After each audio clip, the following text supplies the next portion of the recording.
Ngayon po ang aking pong isi-share ay mula sa aklat ng Hebrews chapter 12 verses 1 to 3. Ano po? So, nilagyan ko siya ng title na Finish the Race. Yan, Finish the Race. So, let us open our Bible. Join niyo po ako. Basahin natin sa Hebrews chapter 12 verses 1 to 3. Ayan. So, sabi dito, therefore, since we are surrounded by such a great cloud of witnesses, let us throw off everything that hinders and the sin that so easily entangles, and let us run with perseverance the race marked out for us, fixing our eyes on Jesus, the pioneer and perfecter of our faith. For the joy set before him, he endured the cross, scorning its shame, and sat down at the right hand of the throne of God. Consider him who endured such opposition from sinners, so that you will not grow weary and lose heart. Ayan. Praise God. So mga kapatid, sabi nga, no, once na tayo ay naging Christian na, once na tayo ay mananampalataya na sa Panginoon, hindi smooth, hindi pala smooth ang lahat sa buhay. Kundi meron pala talagang mga kasamang mga pinagdadaanan. May mga kasamang mga challenges, may mga kasamang mga trials. Tama po yung sabi ni Pastor Sur. Ang buhay ng Kristiyano, sabi ay masayang tunay, pero merong hindi naman, di ba? Parang may ganun. Hindi pala sa lahat ng panahon ay ganun. No? Ito pala ay mga part na po ng ating buhay mananampalataya. Ang sabi nung, meron isang member, no, sa church, hindi naman dito yun, sa sa Pilipinas. Ang sabi niya, mula daw nung siya ay naging mananampalataya, lalo daw dumami yung mga problema niya. Sabing ganun. Sabi ko, kapatid, alam mo, hindi totoo yun. Actually, mabuti nga na naging mananampalataya ka. Kasi pagka hindi ka mananampalataya at puno ka ng problema, mas mahirap harapin yun. So sabi ko, kahit hindi ka mananampalataya, makakaranas ka pa rin ng mga problema. Ang kagandahan lang ngayon, mananampalataya ka na. Kaya pag marami kang mga dinaranas ng mga pagsubok, mas makakaya mo ng pagtagumpayan kasi meron ka ng Kristo. Amen? Parehas lang naman mananampalataya, hindi mananampalataya, parehas lang din, may pinagdadaanan. Ang kagandahan lang, meron kang Kristo sa Panginoon. Meron kang Kristo sa buhay. So, ang sabi nitong ating verse, tayo po ay nasa isang takbuhin ng buhay. No? So, tayo pong lahat ay kasali sa isang race. So, what's in this race? Ano ba itong meron sa takbuhin ito? Actually, this is a race from God. Si Lord mismo ang naglagay sa atin sa takbuhin ito ng ating buhay, mananampalataya. So sabi ng verse, let us run the race marked out for us. So it is marked out for us. Nilagay na ito ng Panginoon sa atin. The moment that we become born again, the moment that we have Jesus sa ating buhay na naging mananampalataya tayo, nalagay na po tayo sa isang takbuhin. Sabihin mo nga po sa katabi mo, kasali ka sa takbuhin. At alam nyo ba, itong takbuhin na ito, itong race na to, hindi ito sprint kind of race, hindi ito pabilisan, or hindi din ito madali ang klase ng takbuhin. Ito po ay marathon. Sabi mo sa katabi mo, marathon. Nasa marathon race. Tayo, mga kapatid. Ano po? We are in a marathon race. Kapatid, Alam niyo ba ang pagkakaiba ng sprint kind of race and a marathon race? Yung pong isa, yung sprint kind ay mabilisan niya mga 100, ano lang yan, mga meters lang. Pabilisan yun. Pero po yung marathon, patagalan. Malayo po itong race na to at patagalan. Ano po? It is a marathon. Kasali po tayong lahat sa isang marathon race. So ano pong meron dito sa race na to? It is a race of our spiritual journey.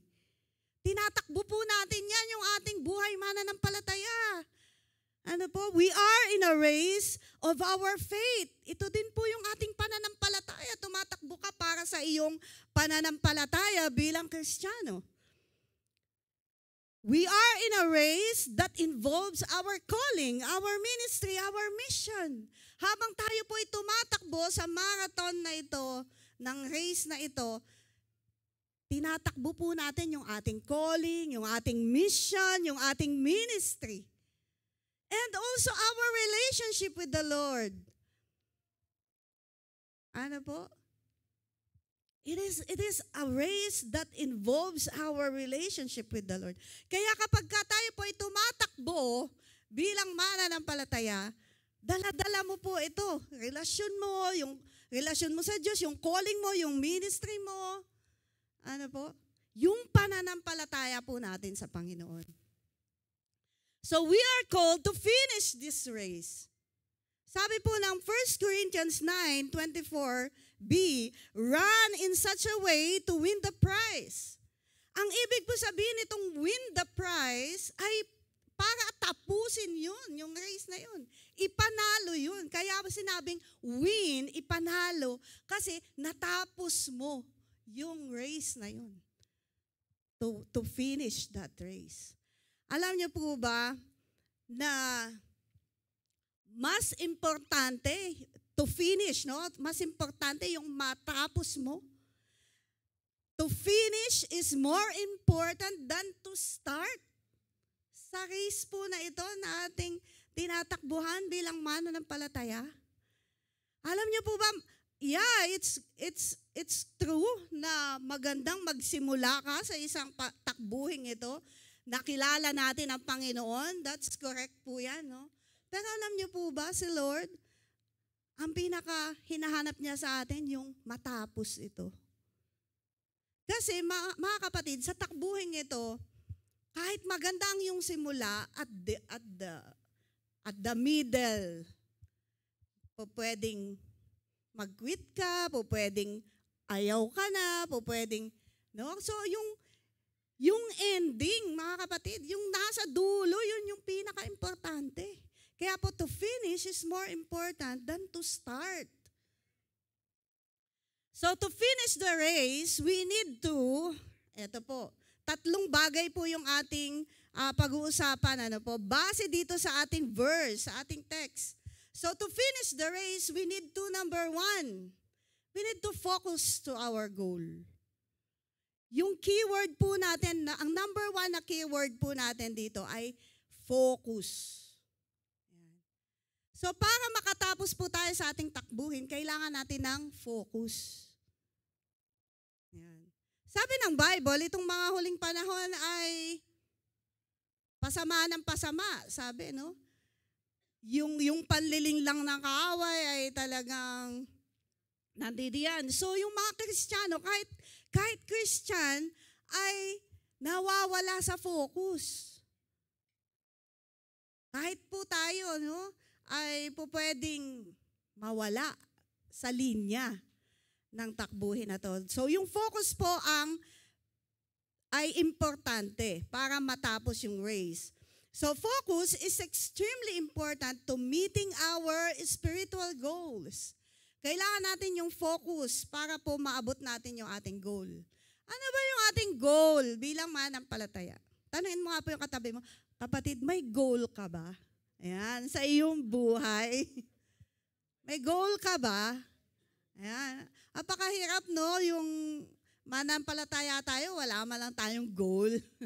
Wala ka man lang yung nais na maabot sa iyong buhay. So we have a goal bilang mananampalataya. Ano po itong goal natin? Ang goal natin is to fulfill God's will. Yung kalooban ng Panginoon sa ating buhay.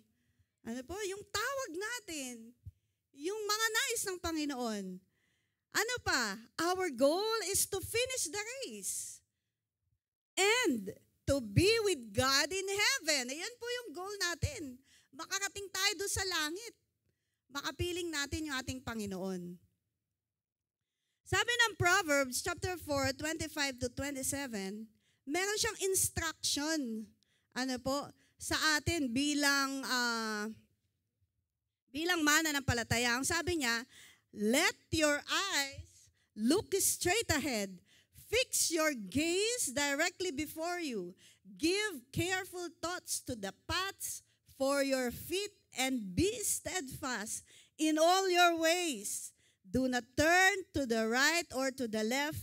Keep your foot from evil. Ang ganda po ng instruction ng Proverbs.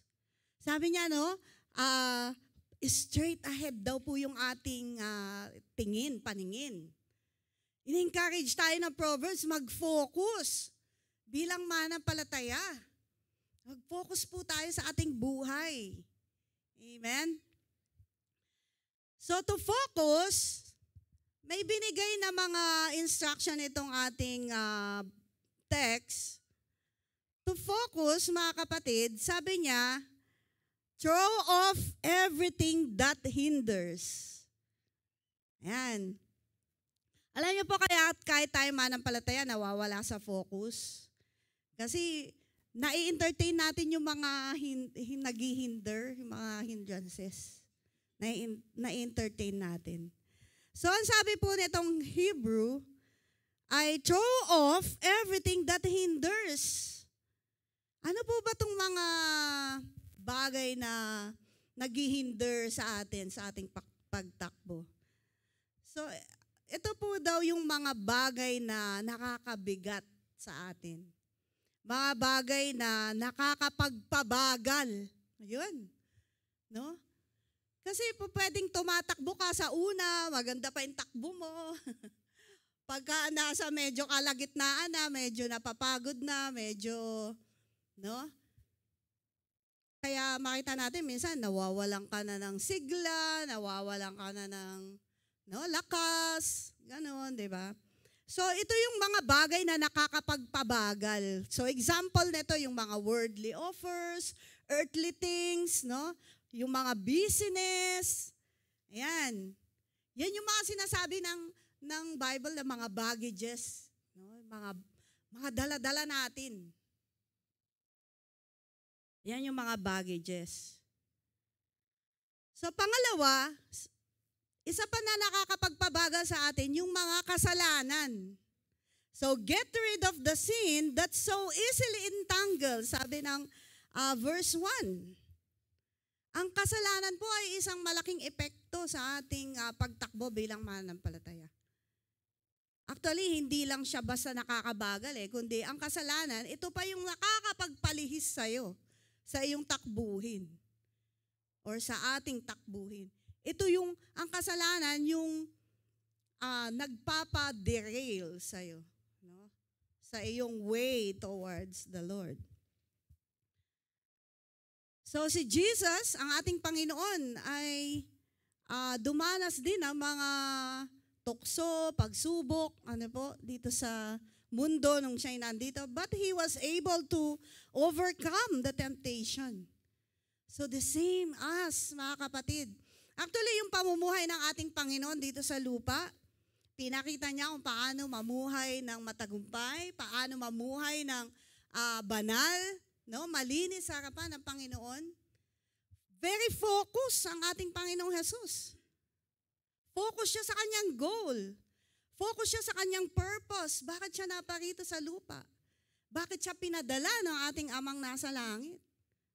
Very focused. Alam niyo kung anong pinaka-focus ni Jesus nung nandito siya sa lupa, kaya natapos niya yun? Ang focus po niya ay ikaw at ako. Amen? His love for you and me, for all of us. His love for the world.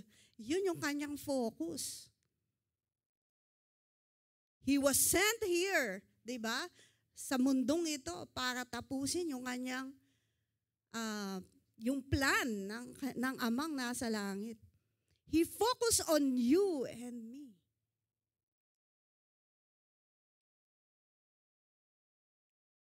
So, pangalawa po ay para makafocus tayo is get rid of the sin that so easily entangles. Yung mga kasalanan po, yan po ang isang naglalayo sa atin, sa linya natin ng pagtakbo. At pangatlo, para makafocus tayo, look unto Jesus. So sabi po ng verse natin, fixing our eyes on Jesus, the author and perfecter of our faith. Tumingin daw po tayo sa ating Panginoong Jesus, katulad ng si Jesus. Nung nandito siya sa lupa, nakafocus siya sa kanyang pagmamahal sa atin. Nakafocus siya sa iyo, sa akin. Sa pagliligtas niya sa iyo. Kasi yun yung kanyang, yung kanyang goal to save the world. Sabi niya, I came to seek and save that was lost. So, lagi niyang iniisip yun.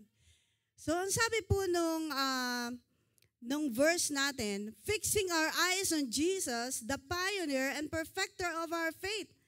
For the joy set before him, he endured the cross, scorning its shame, and sat down at the right hand of the throne of God. So, ang sabi po doon, in-endure niya yung cross, yung mga pasakit, yung hirap, no, yung shame, sabi pa nga, no, yung kahihiyan nun. Mga kapatid, sometimes, 'di ba, meron tayong mga dinaranas sa ating mga buhay. Minsan, nasasabi natin, bigat, malaki yung problema ko, ganyan-ganyan. But compared to what Jesus, kung ano yung naranasan niya, kasama nung mga kahihiyan na yun, ang sabi po dito, He endured those shame and cross. He endured those pain. Yung mga struggles.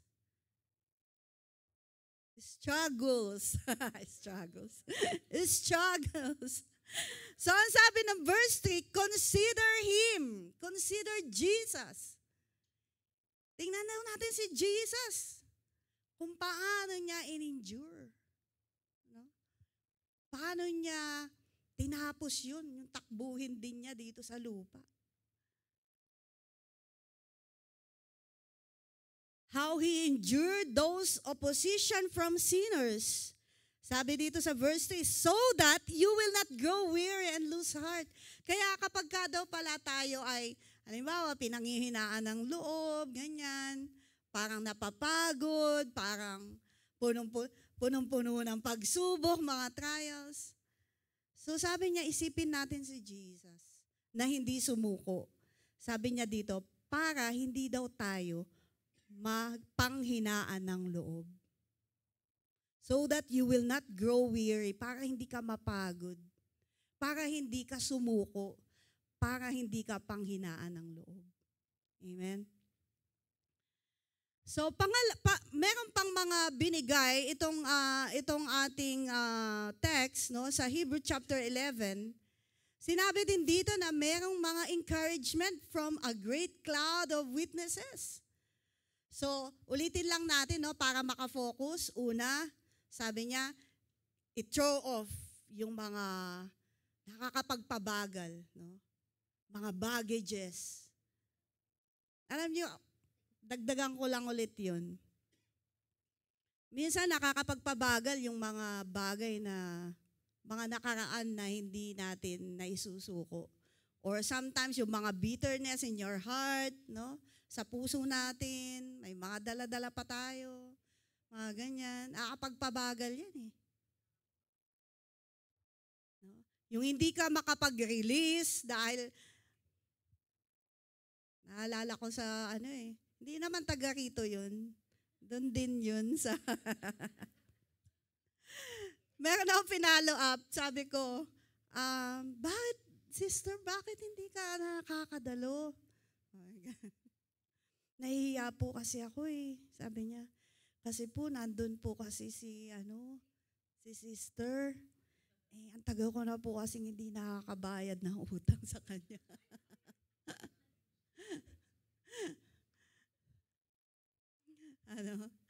So, minsan pala, ang dami mga hindrances, no? Biruin mo yun, yung hindi ka makadalo, yung pagtakbo mo sa Panginoon, naapektuhan ng mga kung ano-anong bagay, no?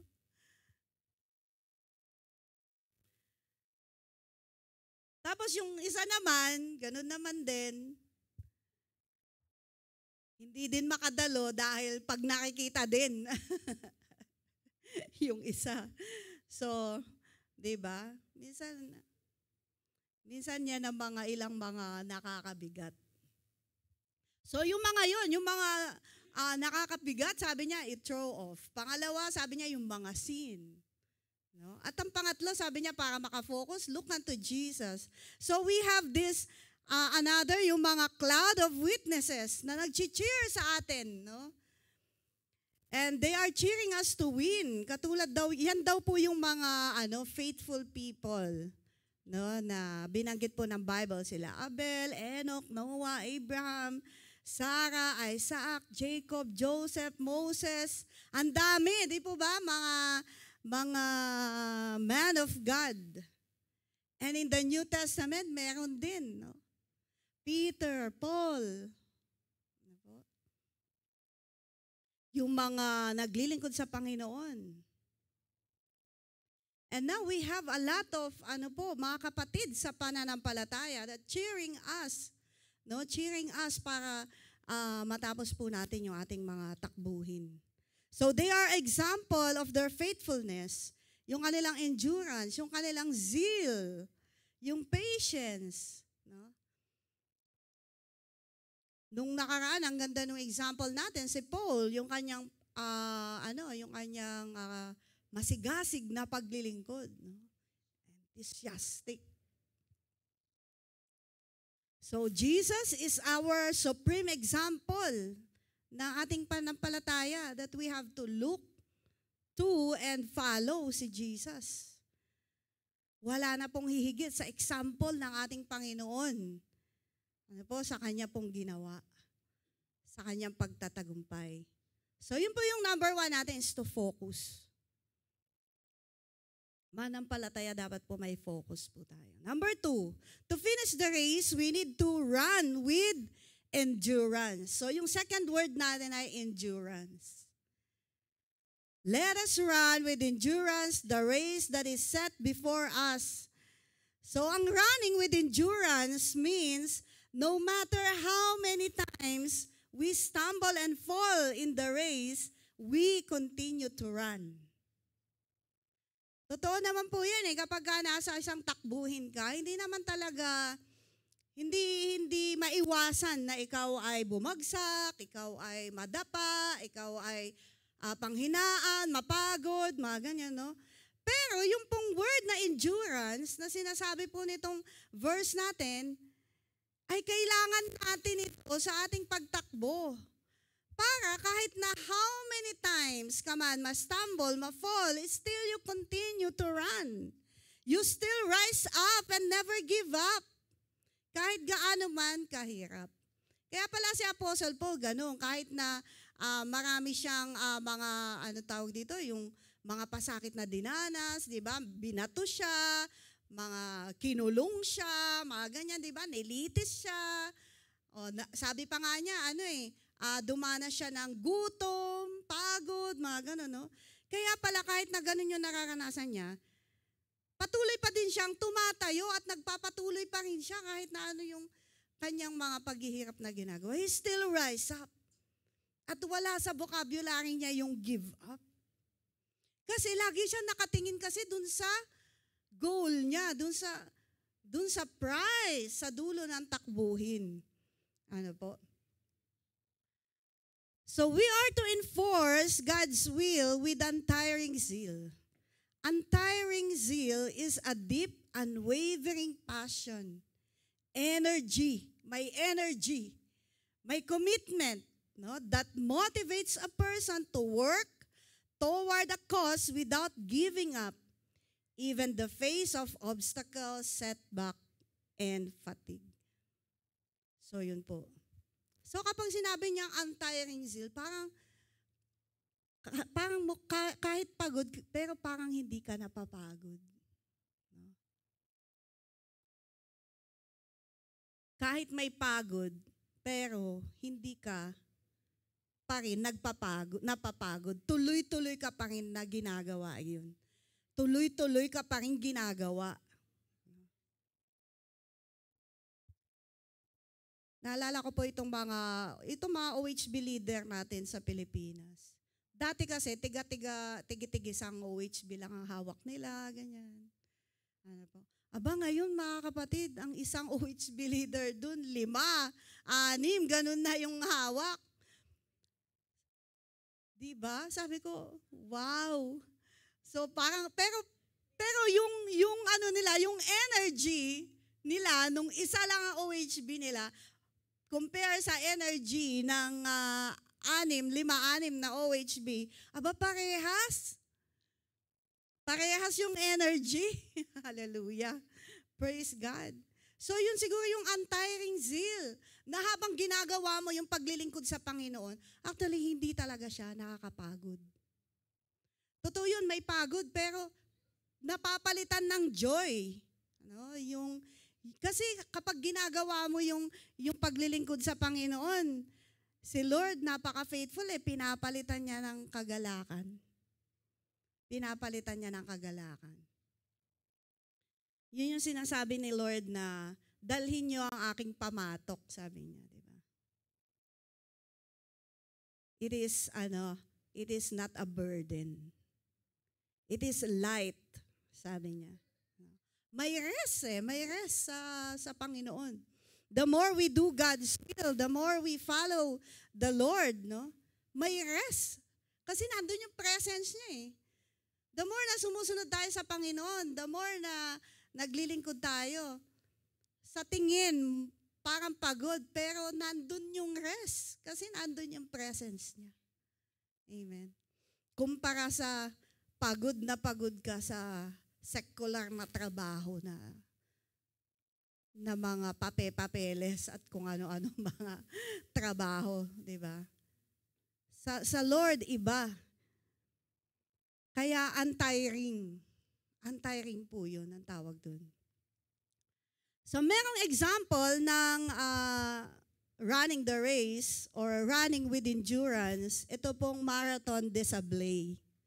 Ayan. Sabihin po natin, Marathon des Sablés. Para hindi tayo mamali, baka Marathon des Sablay ang sabihin natin. Marathon des Sablés. Ayan. Ito pong Marathon des Sablés ay isang example of running with endurance. Ito po ay French word actually, na ang ibig sabihin ay Marathon of the Sands. No? Yung des Sablés ay ibig sabihin niya sa English from French word of the sands. Yan po yung sabi niya. So ito pong marathon na ito ay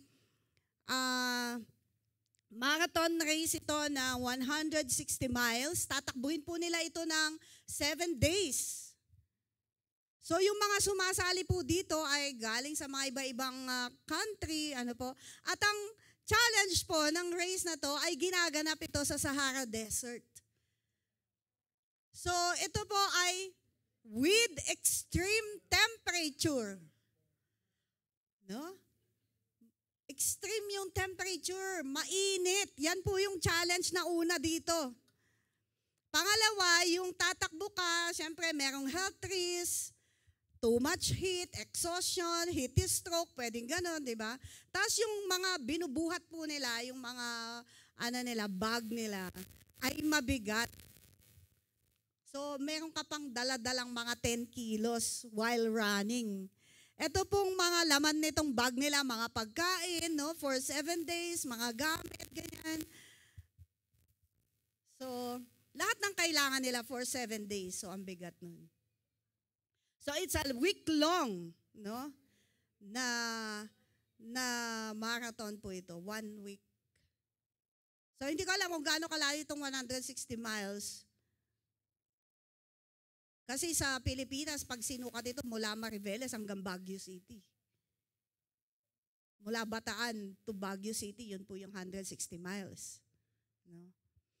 So, it is held every year in southern Morocco in Sahara Desert.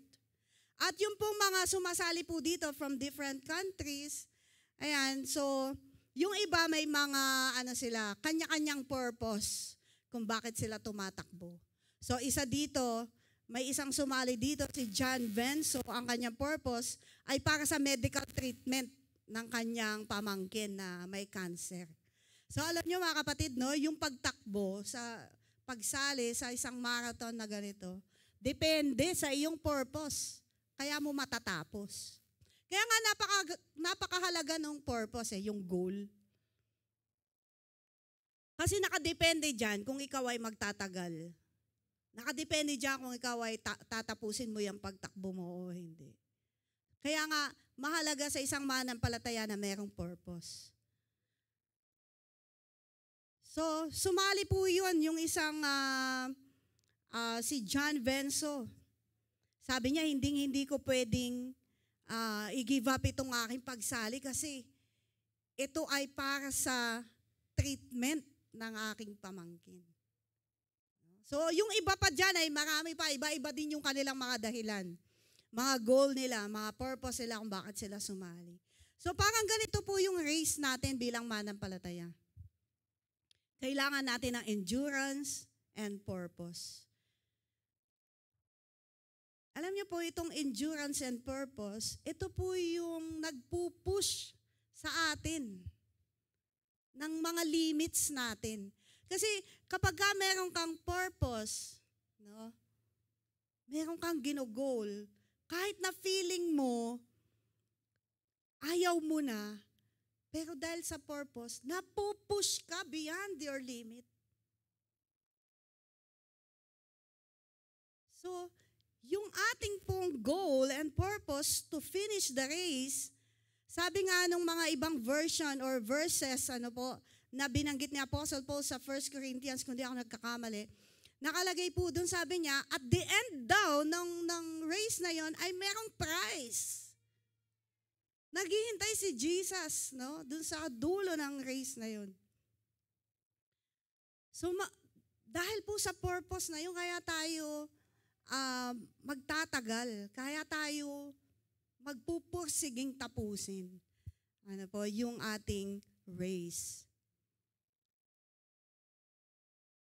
So, yan po yung mga challenges. Though, katulad po itong marathon na Desablay na to,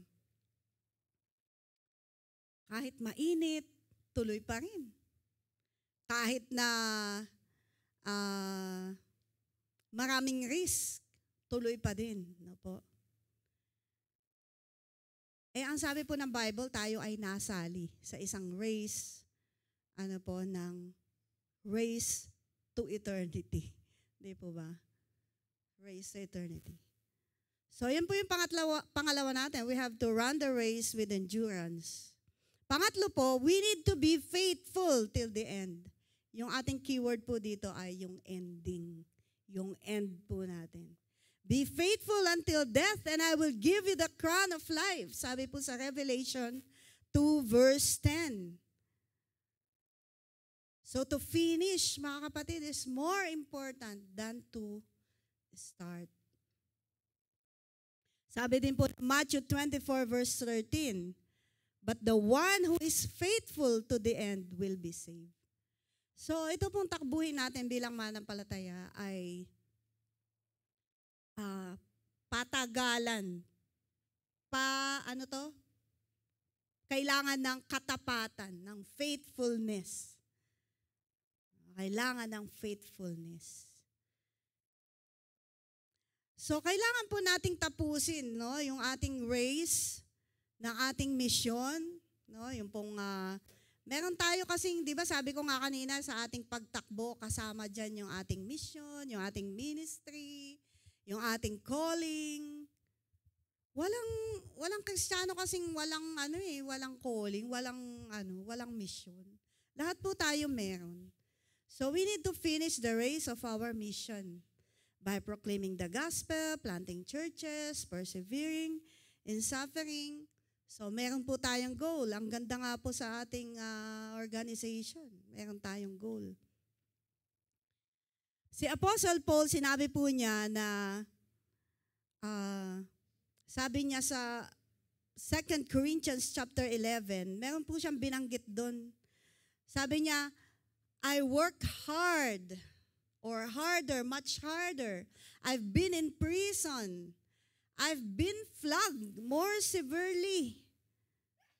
Actually, yung I've been in prison more frequently. So, hindi lang pala isang beses, kundi maraming beses. I've been exposed to death again and again. 5 times I received from the Jews 40 lashes. 3 times I was beaten with rods. Once I was pelted with stones.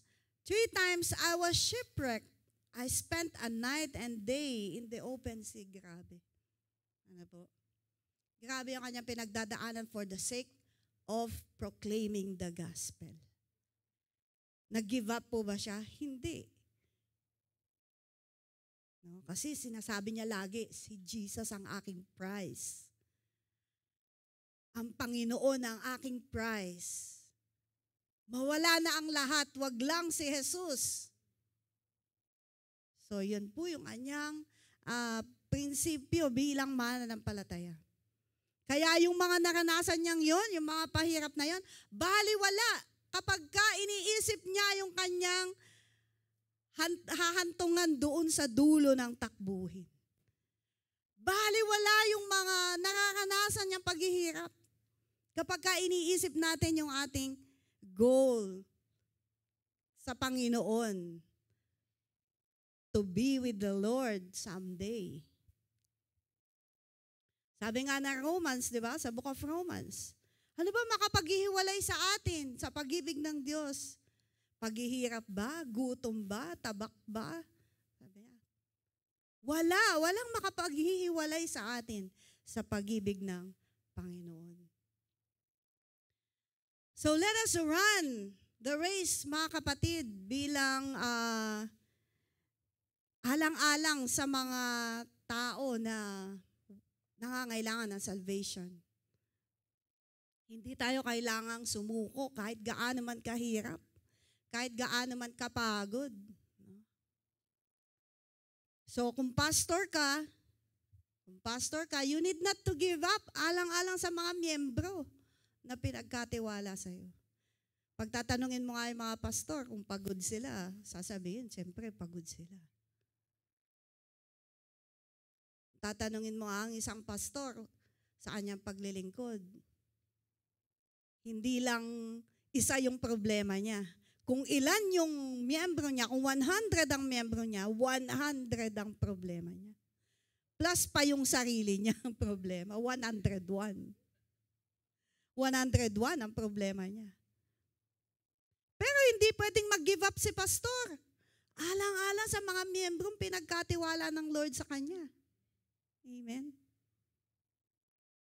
Untiring zeal. Untiring zeal. Kung leader ka, hindi ka rin pwedeng mag-give up. Alang-alang doon sa mga nasasakupan mong departamento na inilagay ka ng Lord. So kung leader ka, meron kang 20 members sa iyong department, ang problema mo na ay 21. Kasi pang 21 yung problem mo. Problem mo na rin yung 20 na problema nasa department mo. Eh sabi ni leader, Pastor, ayoko na. Hindi ko na kaya mag-lead. Give up na ako. No? Pastor, iba na lang kaya ang ilagay mo sa department na to.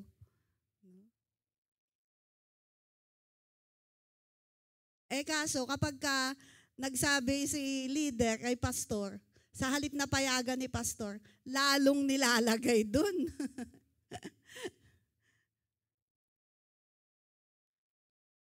So alang-alang sa mga nasasakupan mong department, you cannot say give up. No?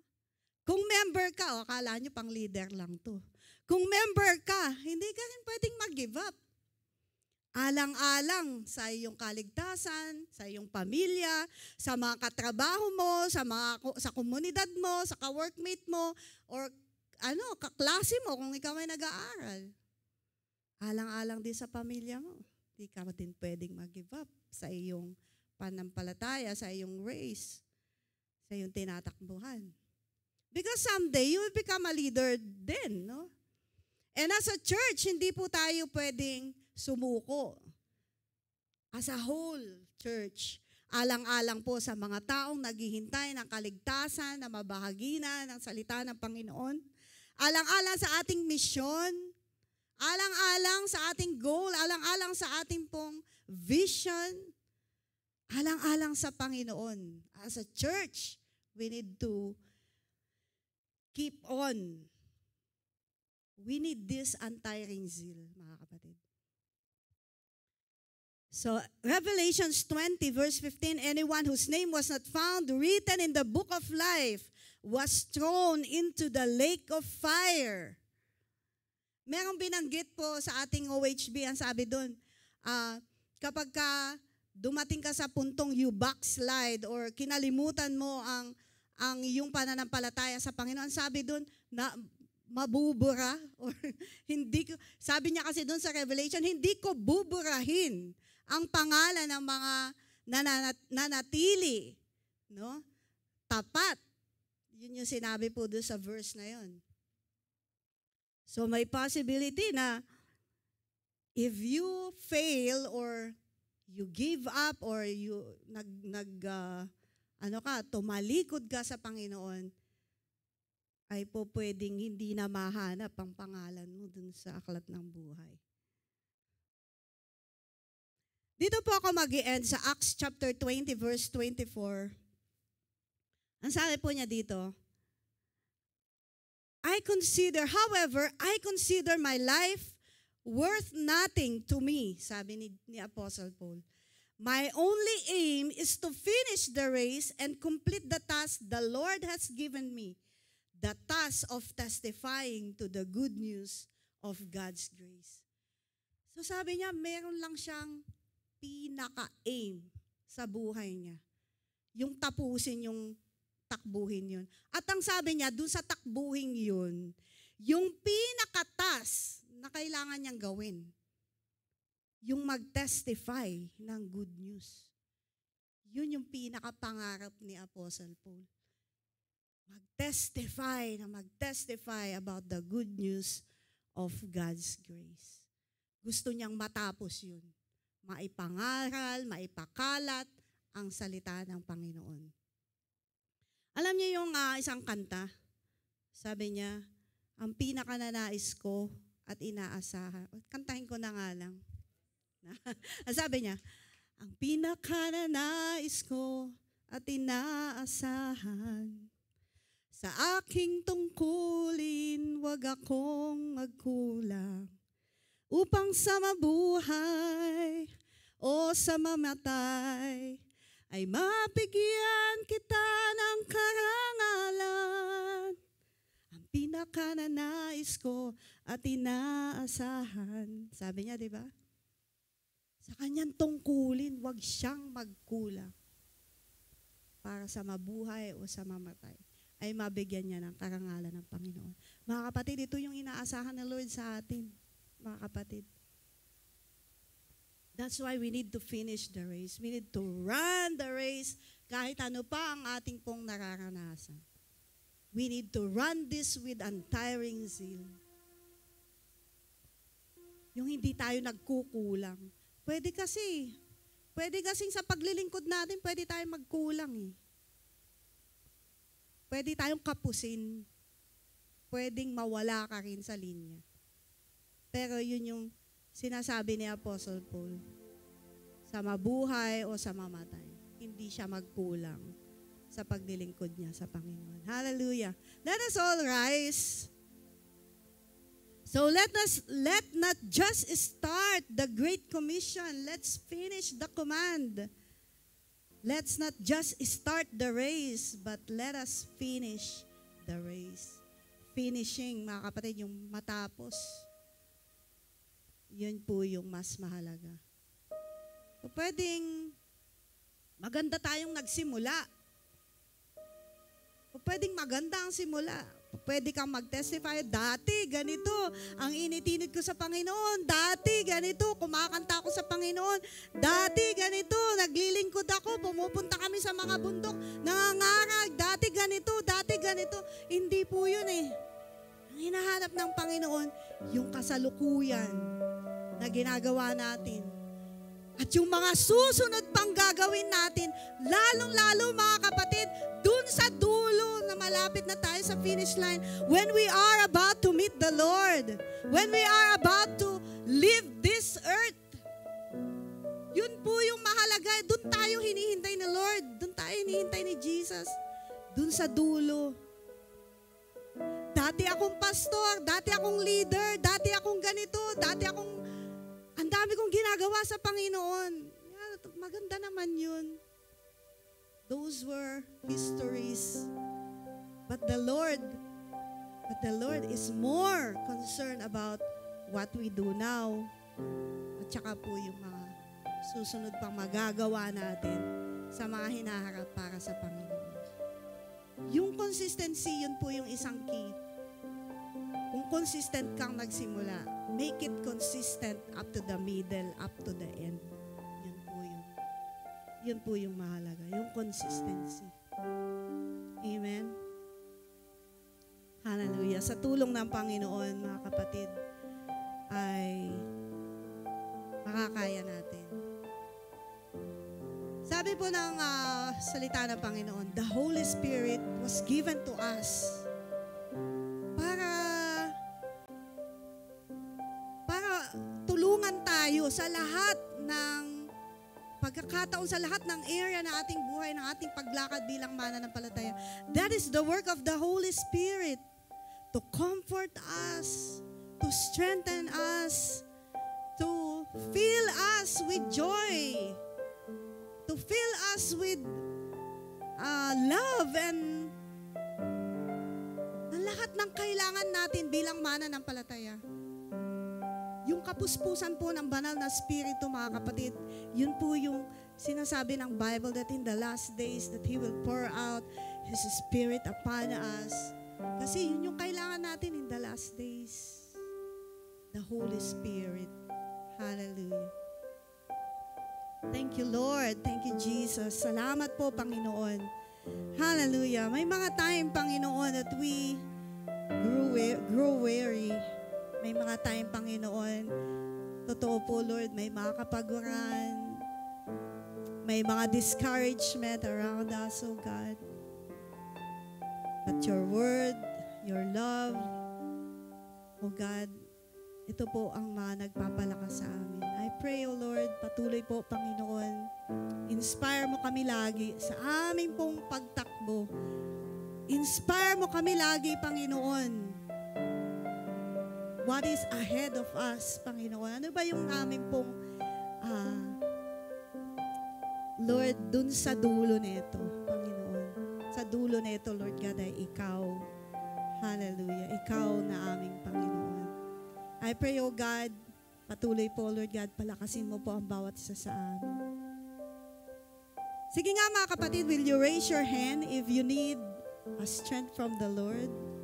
Hallelujah. Hallelujah.